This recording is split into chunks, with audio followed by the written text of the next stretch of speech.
Como estão vocês, amigos e amigas do canal Estudos Espíritas por Angélica e Ricardo? Espero que bem e animados para voltarmos ao estudo do Evangelho segundo o Espiritismo de Allan Kardec. Como sempre, começaremos acalmando nossas mentes, elevando nosso pensamento aos espíritos superiores, pedindo maior compreensão para as palavras do Evangelho. E com esse maior entendimento, possamos melhorar as nossas escolhas no dia a dia. E para realizarmos tudo isso, nada melhor do que a prece que Jesus nos ensinou. Pai nosso que estás nos céus, santificado seja o vosso nome. Venha a nós o vosso reino, seja feita a vossa vontade, assim na terra como no céu. Pão nosso de cada dia, dai-nos hoje, Senhor. Perdoa as nossas ofensas, assim como perdoarmos aqueles que nos têm ofendido. Não nos deixes cair em tentação, mas livrai-nos do mal, porque vosso é o reino, o poder e a glória para todo sempre. O estudo hoje abrange o capítulo 8, versículos de 11 a 16. Começaremos com Joana de Ângeles, no livro Jesus e o Evangelho à luz da psicologia profunda, nos dizendo: tudo aquilo quanto violente o equilíbrio estabelecido constitui um escândalo, que constitui um atentado contra a ordem. Como consequência, os efeitos do ato danoso produzem ressonância, desarmonizando o indivíduo e com ele o grupo social no qual se encontra.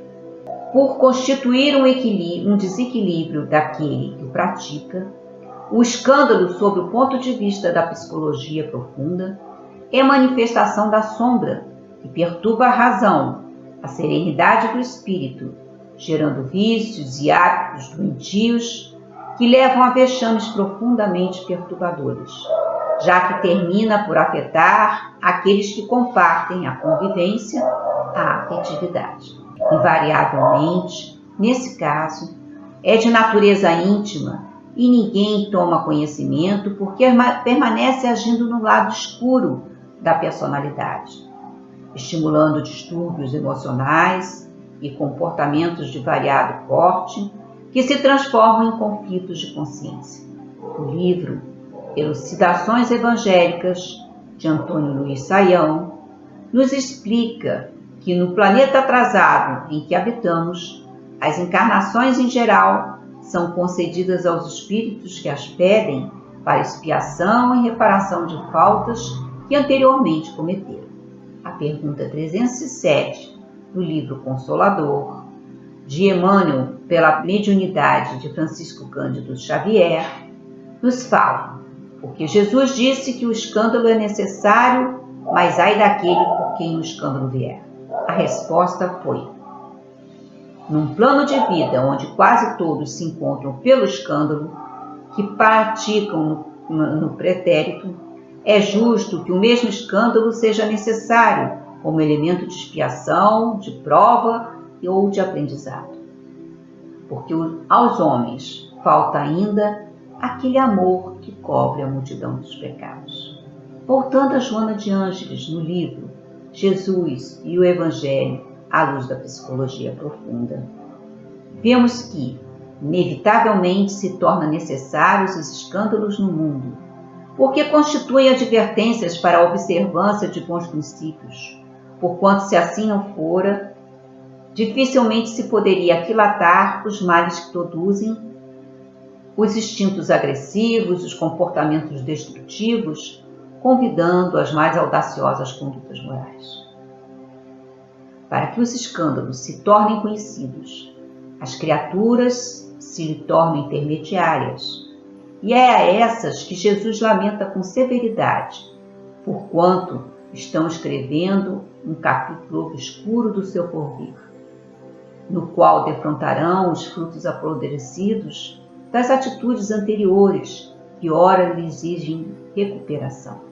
Como é sempre mais difícil reeducar, reparar e refazer, o discurso de advertência tem aceitação, ajudando o indivíduo a poupar-se, mesmo que com austeridade, de muitos prazeres que são de natureza primária e perversa, do que os fruir e passar a viver sob a excitação de uma consciência intranquila e do coração angustiado. Quando o indivíduo escandaliza, prescreve para si mesmo consequências lamentáveis, sendo conduzido a percorrer o caminho de volta com aqueles a quem feriu ou enfrentando acidentes morais que foram deixados no transcurso de seus atos. Devemos ter em mente que o indivíduo é que é o instrumento de escândalo, está iniciando o seu ciclo na evolução. Já o que está sofrendo está encerrando esse ciclo, ou seja, quitando seus débitos com as leis divinas. No livro A Psicoterapia à Luz do Evangelho de Jesus, de Alírio Cerqueira Filho, fala que a evolução humana vai acontecer através de mecanismos expiatórios e provacionais no longo processo de despertamento da consciência. Vemos o que diz Joana de Ângeles no livro Autodescobrimento, na página 53. Como nos refolhos da consciência adormecida, o que deve ou não fazer, cabe-lhe aplicar com correção os impulsos que o propelem ao avanço de acordo com o que deve ou não realizar, de forma a conseguir harmonia ou ausência de culpa. Toda vez que se equivoca, propositadamente erra, repete a experiência até corrigi-la. Isso seria aprovação. E se insiste teimosamente no desacerto, leva-o a limpar em mecanismos de dor sem alternativa de escolha. Aí já seria uma expiação. A mentora deixa claro que a vida se constitui no educandário de amor. Evoluir pelo amor será sempre a primeira opção que Deus nos facultará. Nesse mecanismo estaremos por provas onde erramos ou acertamos. Ao errar, seremos convidados a repetir a lição. Quando acertamos, interiorizamos a experiência e ascendemos. O problema é que muitas vezes, devido à utilização inadequada do nosso livre-arbítrio, queremos permanecer no erro e nos rebelamos contra as leis divinas. O livre-arbítrio se torna motivo de escândalos. Nessas situações, a dor surge, criando para nós as expiações. A expiação é a responsabilização por aquilo que a pessoa fez ou causou, para reparar posteriormente as ações. Estudemos também o que Kardec diz no livro O Céu e o Inferno. O arrependimento, conquanto que seja o primeiro passo para a regeneração, não basta por si só. É preciso expiação e reparação. Arrependimento, expiação e reparação constituem, portanto, 3 condições necessárias para apagar os traços de uma falta de suas consequências. O arrependimento suaviza os traços da expiação, abrindo-lhe pela esperança o caminho da reabilitação. Só a reparação, contudo, pode anular o efeito, destruindo-lhe a causa. O arrependimento é um instante de reconhecimento dos erros praticados. Ao reconhecer que não agiu bem, arrepende-se e passa a buscar um modo de reparar suas ações. A expiação não significa necessariamente um sofrimento. É apenas um reconhecimento e um retorno ao caminho correto da vida, à essência do amor. Já no livro O Intérprete de Deus, Jesus, o Arquétipo Divino, de Adenauer Novaes, este nos fala que o erro humano é fruto da ignorância, que se esvai à medida que o espírito evolui. Mesmo nos casos de intencionalidade ao erro, também se trata de ignorância quanto ao outro paradigma. O espírito busca o melhor, sem que muitas vezes se dê conta que o faz egoisticamente, revelando em que estado se encontra. Um olhar mais compreensivo ao erro humano traz maiores benefícios, visto que os meios de educação poderiam se basear exclusivamente na amorosidade, sem punições.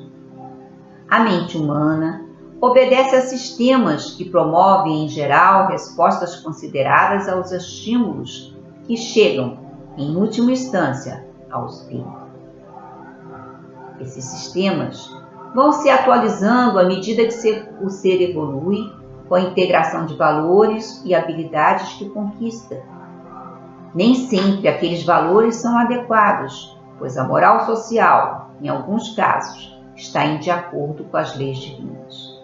Com o tempo, as experiências vividas, o espírito pode comparar seu amadurecimento pessoal com aquele que a sociedade lhe deu, visando posicionar-se frente ao que considera o melhor para si, para o seu futuro e para a coletividade. Toda atitude que gera uma perturbação inquieta a alma que a pratica. Nem sempre a inquietação é consciente, pois o ego pode muito bem mascarar os julgamentos dos próprios atos. Essa inquietação representa a dificuldade de todo ser humano em resolver questões que se abrem quando suas ações são incompatíveis com as leis de Deus. O escândalo pode ser compreendido como sendo aquela inquietação, pois mais importante do que o alvoroço externo é a marca correspondente que fica no psiquismo do espírito, que algum dia o fará aparecer em sua vida, no formato de experiências que venha a restabelecer seu equilíbrio e seu aprendizado. As inquietações humanas são sinais que levam à compreensão de que existe uma natureza interior, rica e fecunda, que nos exige atenção, harmonização e, sobretudo, trato amoroso. Aceitar-se e conhecer-se, compreendendo que a diferença entre o que é e o que se pensa ser. Quanto mais conscientes somos de que essa diferença existe, menos ela nos prejudica, pois promove o desejo de nos tornarmos uma unidade transparente, identificada com a sua essência. Aceitar-se, buscando superar dificuldades, vencer obstáculos, não implica inconformação com inabilidades, faltas ou imperfeições físicas ou psíquicas, mas sim em dar continuidade ao processo de aprimoramento pessoal e melhoria contínua. O espírito necessita buscar sua autodeterminação, não acreditando os esforços que deva fazer a forças ocultas que o livrariam de seu sacrifício, que a todos é exigidos para viver. É inerente ao viver sacrificar a energia psíquica disponível para o enriquecimento da alma nas experiências comuns. Lamentar-se, vitimizando-se, é enclausurar-se, não se dando conta de que a vida o obriga a viver, a crescer e a se construir, bem como construir a realidade à sua volta. O espírito, quando escolhe deprimir-se, penetra num escuro sistema de autoalimentação mórbida, dificultando sua ascensão. Para sair de tal processo, requer perder medo de viver e adquirir a consciência de que terá de encontrar em si mesmo os meios para tanto, além de compreender que não poderá jamais retroceder, nem se autodestruir. Viver no corpo físico é fantástica experiência, emocionalmente rica, preenchida de surpresas e recompensas inimagináveis ao espírito. Por mais evoluído que seja, sempre encontrará algo que não conheça para integrar ao seu imenso histórico de experiências reencarnatórias. Como não poderá deixar de viver na carne ou fora dela, deve usufruir da excelsa condição de ser filho de Deus, herdeiro de tudo que existe, ampliando cada vez mais sua divina obra.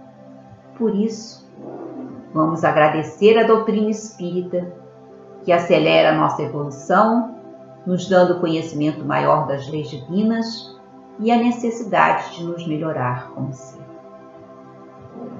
Vamos agradecer a Jesus que veio até nós, revelando a face amorosa do Pai nosso, Criador, que torce por nós e nos dá todas as possibilidades de sermos felizes.